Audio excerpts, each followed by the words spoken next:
In a small suburb neighborhood, there lived a man named Jack. Jack was a highly ambitious, driven individual known for his strong will and assertive nature.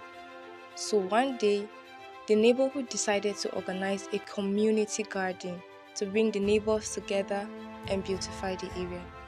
Jack immediately took charge of the project, convinced that his ideas and plans were the best. He didn't hesitate to voice his opinions loudly and often, overpowering other suggestions during the meeting. His nature pushed him to work tirelessly on the garden, determined to make it the most impressive in the town. He delegated tasks to others, but his impatience often led him to clash with other volunteers.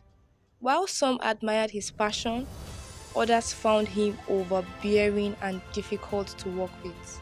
Despite the challenges, Jack proved to be assertive in some ways. He motivated others to work efficiently and made sure the garden progressed rapidly. His assertiveness led him to swing to decision making, preventing any prolonged delay. However, his dominance occasionally overwhelmed the collaborative spirit of the community project. Some neighbors felt hesitant to contribute their ideas or even raise concern, fearing Jack's fiery response. As the garden finally neared completion, Jack's character had a both positive and negative outcome. The community garden turned out to be stunning, attracting visitors from all around.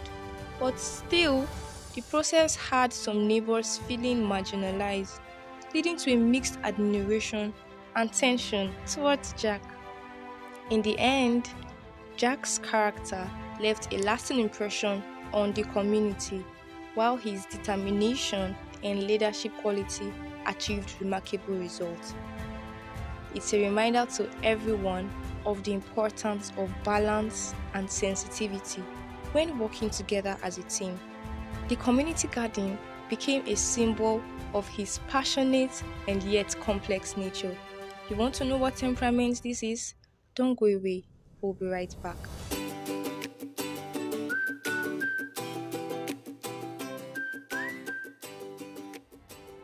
Thank you for sticking around. It's Shiptalks Podcast with confidence, where beautifying existence forms our major priority.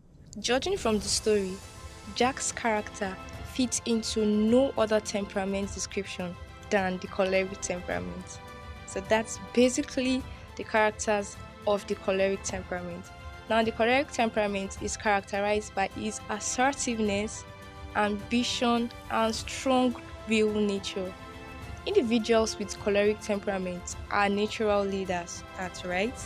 They are driven by a desire for achievement and success. They are decisive and quick to make decisions. That's awesome. That's one beautiful thing about the cholerics. They are so decisive and they often take charge in challenging situations. That's super beautiful. Cholerics are known for their high level of self-confidence and determination. You can just hear confidence in them.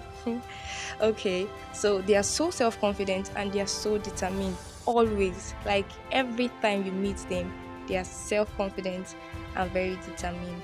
And they can appear dominant and authoritative because of their nature, because of who they are. They are goal-oriented and they thrive in positions of power and responsibility.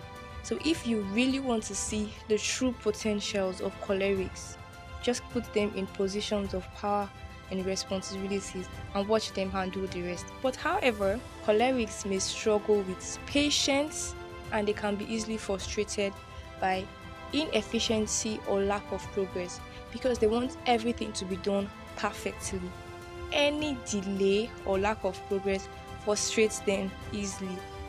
Now they may be impatient or demanding, seeking immediate results and action. They really get impatient when tasks are being done because they seek immediate results and action. They don't want no delay. You don't rest until you are done with work.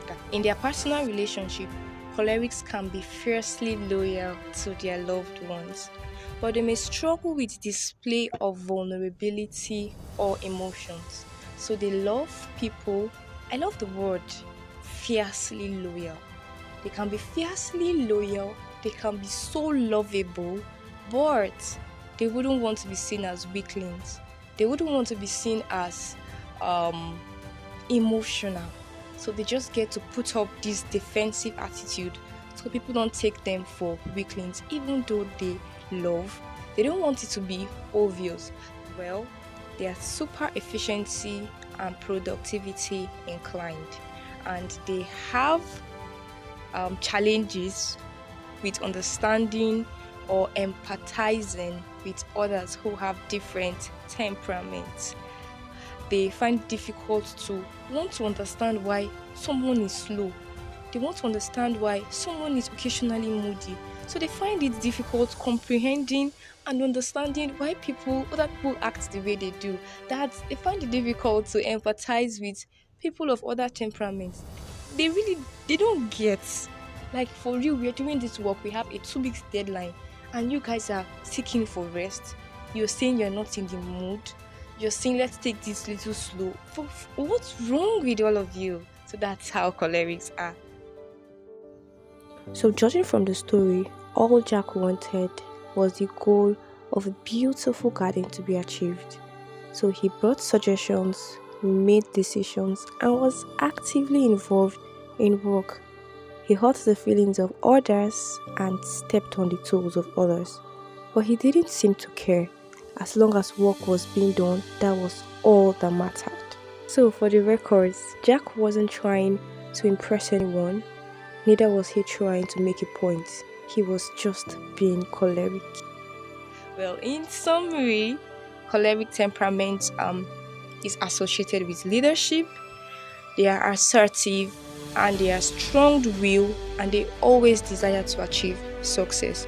Their strong will make them effective in driving and directing both personal and professional endeavors. That's why you just see that certain bosses are so stereotyped. They don't get to smile. They just want work to be done. And eventually when work is done, you could just see a little of that smile. And when you try to catch them smile, they just get back to themselves and they're like, well, that's all for this work. We prepare for the next. And you're wondering, come on, that's cholerics for you. And I don't think they are willing to change anytime soon. That's how they are, and that's how they always will be. As long as they are cholerics, cholerics are always cholerics. So we'll see you next time as we talk about another awesome temperament. In the meantime, be good.